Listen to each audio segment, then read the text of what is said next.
پھر یہ دھماکے، خود کش دھماکے کرواتے تھے مسجدوں میں، مدرسوں میں، بازاروں میں. امت اکٹھی ہو جائے. اقتدار پرستوں کو اپنی اپنی اقتدار کی ہوس نے مارا، یہ بھی دنیا کی تاریخ میں یاد رکھا جائے گا.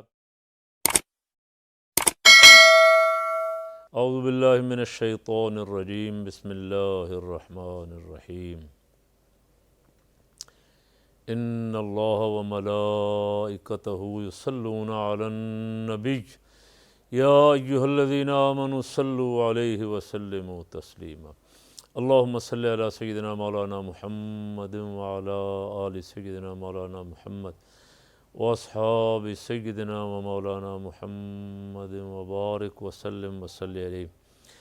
دسمبر کا مہینہ اپنے اندر دو عظیم بہت بڑے حادثات لیے ہوئے آتا ہے، اور ایک دفعہ ہماری یادیں تازہ کر کے، ہمیں یاد دلا کے پھر چلا جاتا ہے. سوگوار ہو جاتی ہے ساری قوم.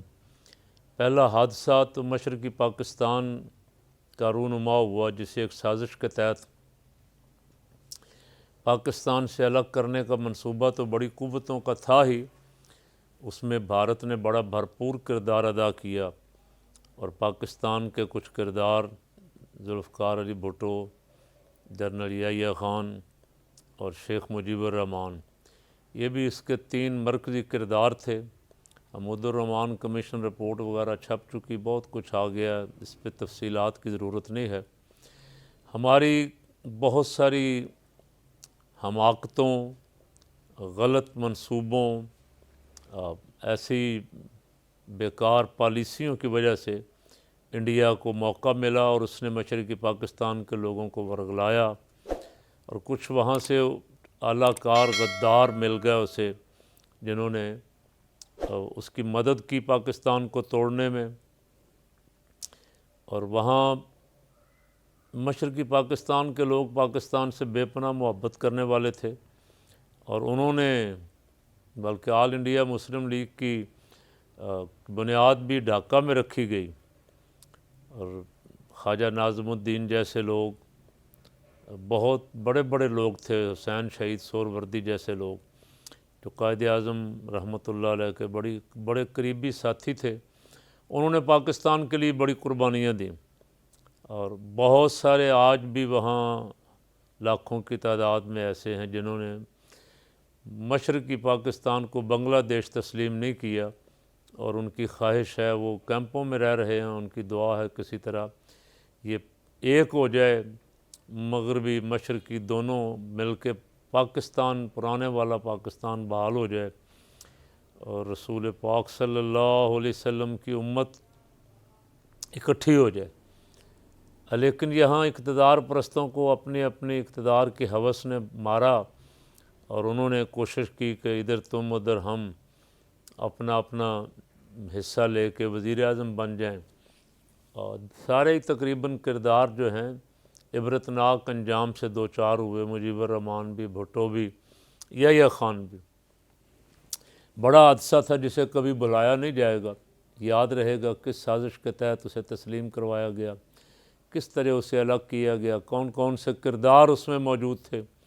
دوسرا حادثہ پھر 2014 میں 16 دسمبر بروز منگل تقریباً 10 بجے دن آرمی پبلک سکول پشاور کو چند دہشت گردوں نے اچانک اپنے گھیرے میں لے لیا.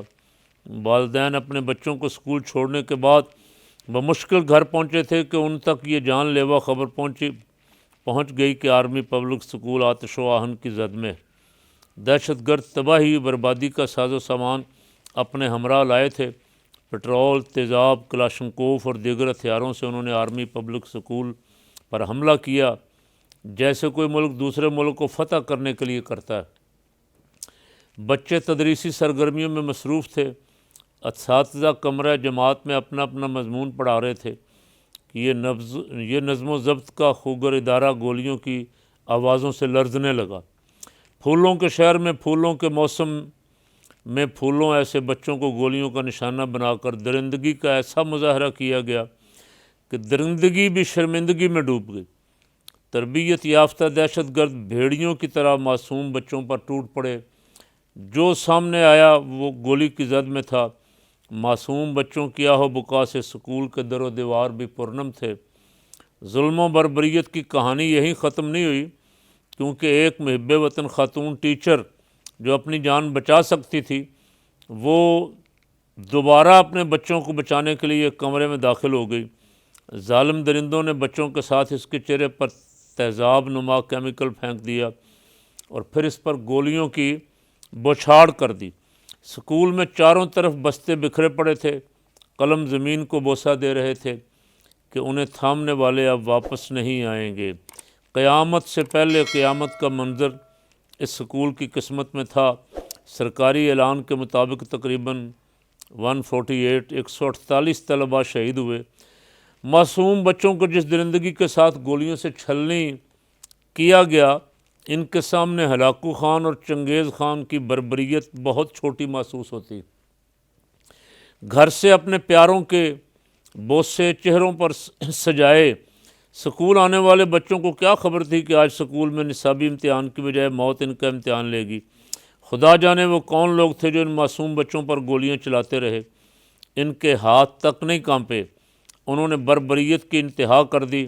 یہ دہشت گردی کی تاریخ میں سب سے المناک واقعہ ہے، جس میں صرف بچوں کو نشانہ بنایا گیا۔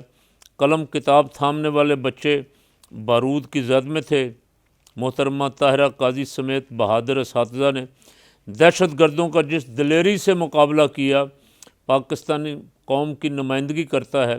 اس سانحہ نے پوری قوم کو متحد کر دیا، شہداء کا خون رنگ لایا اور قوم کو حیات نو دے گیا، کیونکہ شہید کی موت قوم کی حیات ہے۔ اس ضمن میں ایک نیشنل ایکشن پلان تیار کر لیا گیا۔ پوری قوم نے دہشت گردی کو جڑ سے اکھاڑ دینے کا عزم ظاہر کیا۔ پاکستان کے تمام سیکورٹی اداروں، ایجنسیوں، سیاستدانوں کو بھی شامل کیا گیا۔ ملک کی استحکام، قومی دفاع اور قومی سلامتی کے تحفظ کے لیے اہم ترین اقدامات اٹھائے گئے۔ بہت سے اسلامی ممالک میں رائج قوانین سے بھی مدد لی گئی۔ خارجہ امور، داخلہ امور، معاشی امور، محکمہ جات کو نیشنل ایکشن پلان میں شامل کیا گیا۔ اس کا اہم مقصد فرقہ واریت اور دہشت گردی کے نیٹ ورک کے خلاف کارروائی کرنا تھا۔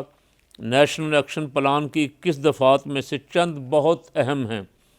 یہ آج کے نوائے وقت میں ڈاکٹر ہارون رشید تبسم صاحب کے ایک مضمون سے میں نے ایک چھوٹا سا اقتباس پڑھا ہے، جو سانحہ عربی پبلک سکول کی یاد میں انہوں نے لکھا ہے۔ ان بچوں کو، ان شہیدوں کو سلام، ان کے والدین کو سلام، اور اس کے بعد نیشنل ایکشن پلان بنانے والے ہمارے فوجی جرنیلوں نے جس طرح دہشت گردوں کا ملک سے صفایا کیا، یہ بھی دنیا کی تاریخ میں یاد رکھا جائے گا۔ درندوں اور وحشیوں جنہوں نے ملک کو کئی سالوں سے دھماکے کر کے اس ملک کو پوری دنیا میں رسوا کیا، بدنام کیا کہ یہ سارے دہشت گرد ہیں۔ یہ دہشت گرد جو تھے، یہ ظاہر ہے کہ انڈین فنڈنگ اور دیگر پاکستان دشمن ممالک کی فنڈنگ پہ کچھ بچوں کو اغوا کرتے تھے، انہیں گمراہ کرتے تھے، ان کی برین واشنگ کرتے تھے۔ ان کے ذریعے پھر یہ دھماکے، خود کش دھماکے کرواتے تھے مسجدوں میں، مدرسوں میں، بازاروں میں۔ اور یہ سب سے ہولناک واقعہ جو انہوں نے کیا یہ آرمی پبلک سکول میں، اور اس کے بعد پھر ہماری فورسز نے ان کا نام و نشان تک مٹایا۔ الحمدللہ ابھی بھی کچھ باغی بھاگے ہوئے، چھپے ہوئے ہیں، اور پاکستان میں یہ خوشی کی بات ہے کہ اس سانحے کے جو ذمہ داران پکڑے گئے جتنے بھی، وہ زیادہ تر تو وہاں 7-8 تو وہاں ہی مارے گئے تھے، کوئی 5-6 پھانسی چڑھ گئے، کوئی ایک آدھا آدمی باقی ہے جس کا کیس سپریم کورٹ میں ہے۔ اللہ رب العالمین، بہت بڑا واقعہ تھا۔ اس واقعے کی برکت سے جنہوں نے اپنا خون دیا شہیدوں نے، ان کا خون ظاہر ہے رائے گا نہیں جائے گا۔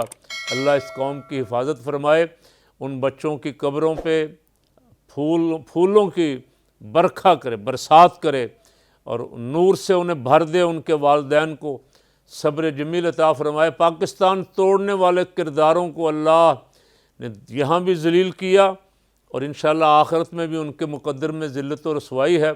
اس قوم کو 17 دسمبر اور 16 دسمبر ایک پیغام دے رہا ہے کہ یہ قوم ایسے ہو جائے سیسا پلائی ہوئی دیوار کی طرح، ایک مٹھی کی طرح ہو جائے، تاکہ کوئی دشمن اس میں دراڑیں نہ ڈال سکے، کوئی دشمن یہاں سازش نہ کر سکے، کوئی یہاں بکاؤ مال جو ہے وہ ملک کا سودا نہ کر سکے۔